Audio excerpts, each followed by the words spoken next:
Hello guys.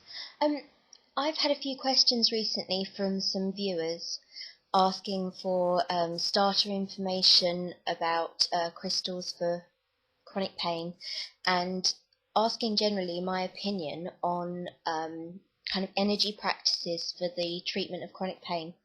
Um, as you know, I've been interested in energy-based healing techniques for about 2 years now, and I've read a lot of books and done a lot of research um, into the balance between the science and the metaphysical and spiritual practices.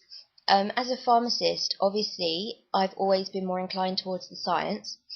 So for that reason, I have been really attracted to the work of Dr. David Hamilton. Now, he's written a number of books, including Why Kindness is Good for You, How the Mind Can Heal the Body, and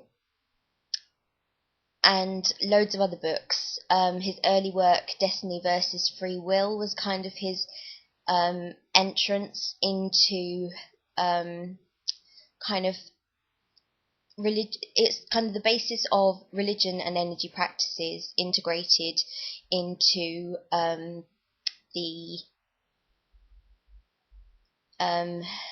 neurology of our mind, and the bridge between like neurotransmitter biochemistry and energy manipulation.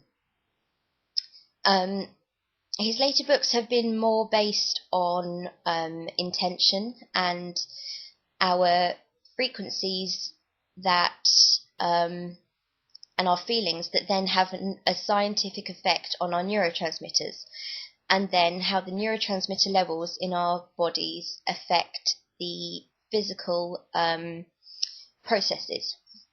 He speaks at length about how certain emotions and certain vibrational states, like general stress, which we know from like the fight and flight response, increases our noradrenaline, decreases our serotonin, changes dopamine levels, and he uses kind of the neuroscience aspect to explain how alterations in the level of neurotransmitters alter the ways the body heals itself, in terms of protein synthesis, in wound healing, and similar things. Obviously, his most defined scientifically evidential basis has been on the physical processes, such as wound healing and the more physical, provable illnesses. But of course, a lot of work into the placebo effect is the biggest bridge between our mental state and the physical effect. And a lot of the general evidence-based medicine behind the placebo effect is based on pain management practices. This is because pain is still not really very well understood, and the physical or the body's response to pain is so highly variable depending on your emotional state that the placebo effect therefore can be isolated as another effect of neurotransmitters, which is then associated with the energy. Now, currently I'm reading a book called Choice Point, which is a book that David Hamilton wrote along with Harry Massey.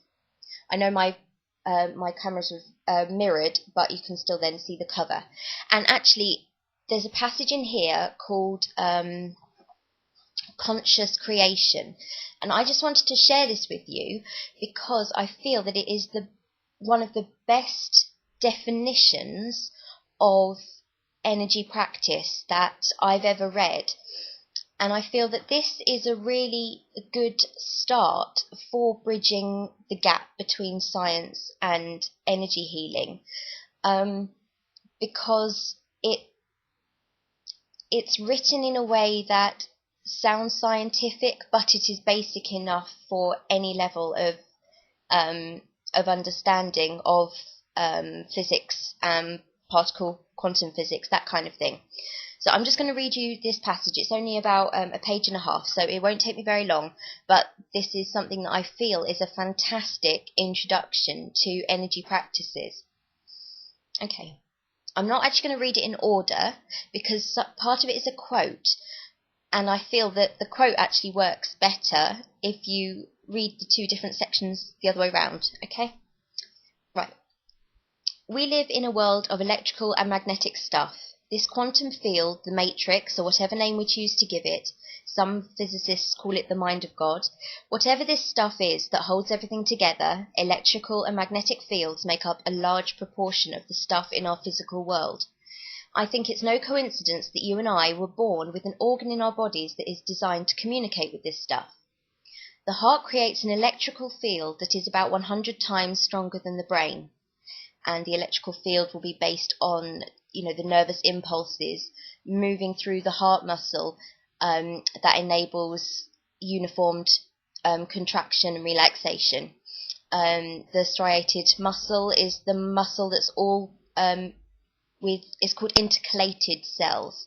If you've done any kind of human biology, you'll be aware of that term, and it is the ability for nervous impulses to move through adjacent cells instantaneously without waiting for a path of conduction, and it's only the heart cells that are like that.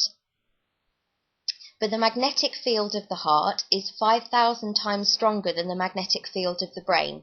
This gives a completely new meaning and context as to why the human emotion has the power it does to affect our physical reality. And by reading that, I can immediately then see that with a physical, electrical and magnetic difference, that must be why we have the feeling of emotions in our chest over our heart. So, we propose that on a very subtle yet real level, our thoughts and emotions are entangled with reality because they continually exchange energy and information.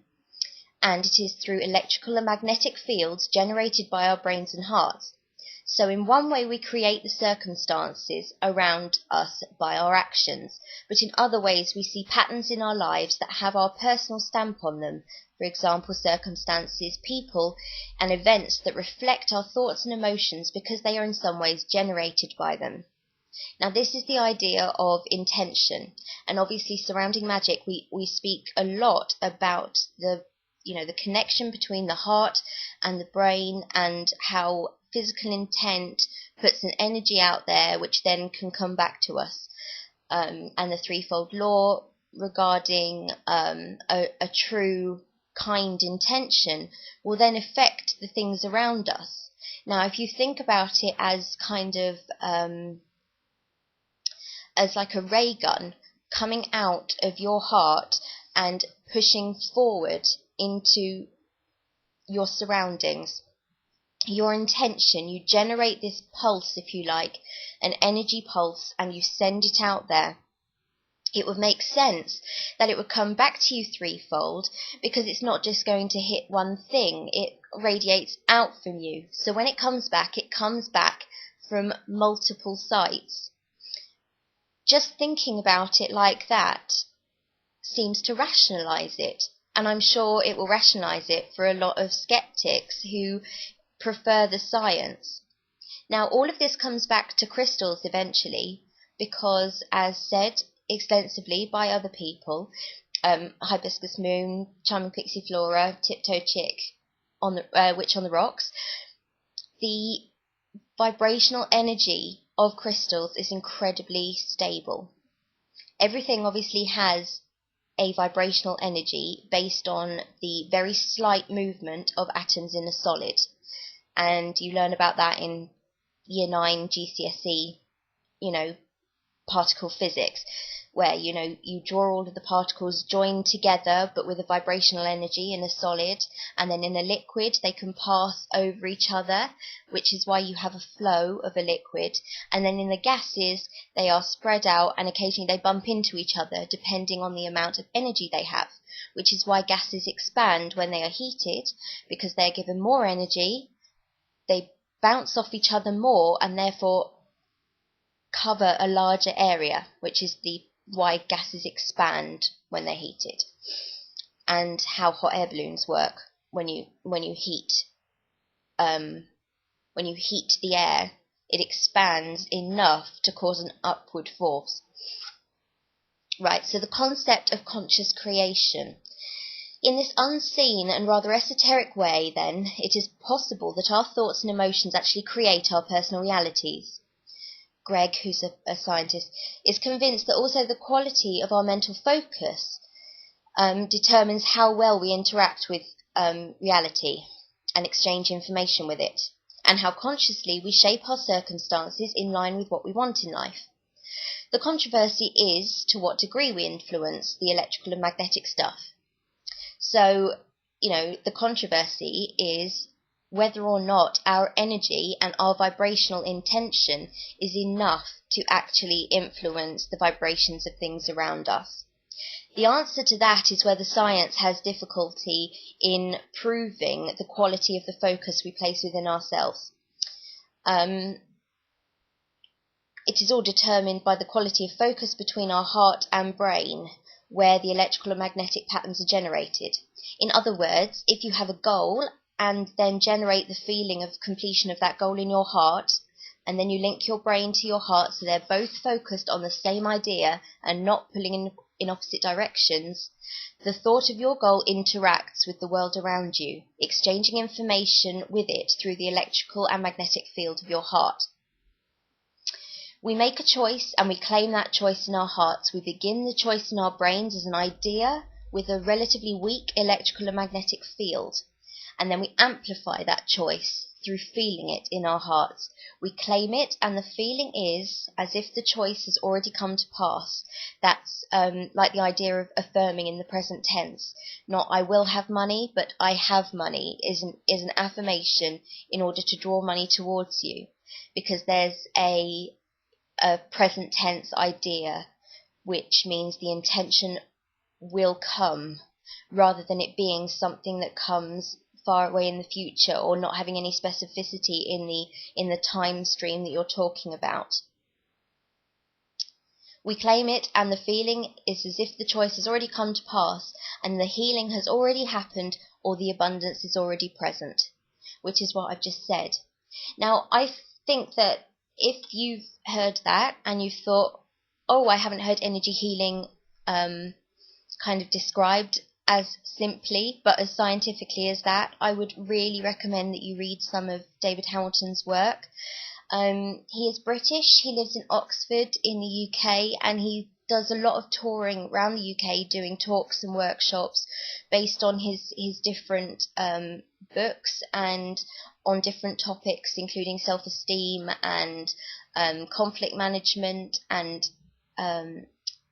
a lot of ideas about how we influence each other's emotions and each other's kind of psychological balance, and therefore how we can improve our productivity in the workplace and lots of things like that.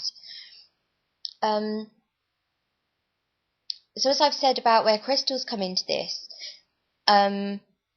is the idea of a stable vibrational state. Now, certain vibrational states or frequencies or oscillations, whatever you want to call them, will correspond with different emotions, different intentions, and different personality characteristics. For example, the energy that we put out when we are... what's an example? Let's just say when we are concentrating, or we are focusing on an activity, or we are doing something quite intricate that we need to focus on. That energy that we put out there will resonate or will be the same vibrational frequency as a crystal, which would then mean that crystal could help us to stabilize that vibrational frequency by matching up with the crystal, by interacting with the crystal, which is how that would enhance the task. I'm just thinking what I've got here. Right, I know that One of Sammy's favourite crystals to give as an example is lapis lazuli. This is a rough piece with some pyrite in it, and this is good. Well, it's supposed to be good for pain relief. Now, if you think about what kind of vibrational state you need to be in order to manage pain. Now, think about when you're stressed and you have a headache and you feel that kind of tension building up. It might be productive for you to be slightly stressed or slightly wound up. I know a lot of people work better under pressure, but that kind of energy state and that kind of vibrational pitch is not healthy for pain relief. So you'd assume that this stone would not correspond with being maximally productive, but it might help with focus, it might help with loads of different things. And my intention when I use this piece, for example, for on the body healing, would be to promote a sense of calm so that I can process the information from my pain and therefore control my mental response and my emotional response to the pain that I'm feeling. Because that is the vibrational state that the stone emits, which will help me focus on keeping myself in that vibrational level. Yeah, it's very toing and froing. There are loads of things that that different stones are good for, and Sammy always says about, but if it doesn't work like that for you, that's okay. Well, of course it won't, because surely not everybody would have exactly the same resonance for each emotion. We're all different, and surely some of us who possibly have, for example, anger management problems, people who cannot control their anger, you'd assume that their vibrational energy when they are angry would be different to someone who has the normal human level of anger. So a stone for calm or for cooling down a heightened emotional state might not be the same stone for someone with a severe anger management problem and someone who was using it to calm themselves down in a single occasion of being angry. I hope I've made some sense. I hope that you feel inspired to go and read some more science to back up your practice, because I really do feel that this level of understanding and taking an interest in how or why it might work, if you read evidence as to why it works, all it can do is increase the faith in your intent. And the greater your intent, you get the placebo effect coming in, as well as any real effects you get. And David Hamilton says it does not matter whether placebo is real or not. And the idea of, well, the whole concept of placebo is that it's not real, but you fool your body into thinking it's real. And no one is going to help you when your pain gets to a certain level. There's nothing that they can do. All they're going to do is tell you that you can't be on pain meds forever. They're going to take it away from you, and you're going to be left on your own in agony for however long you've got left to live. So you need to make ways to do it yourself, and reading and finding ways to believe that it can work is the only way you're ever going to get out of bed the next day. Okay? So, David Hamilton. This book, I'll put some other titles in the bar below, but this book and Why Kindness is Good for You and How the Mind Can Heal the Body, a really, really good read. Okay, I'll see you soon.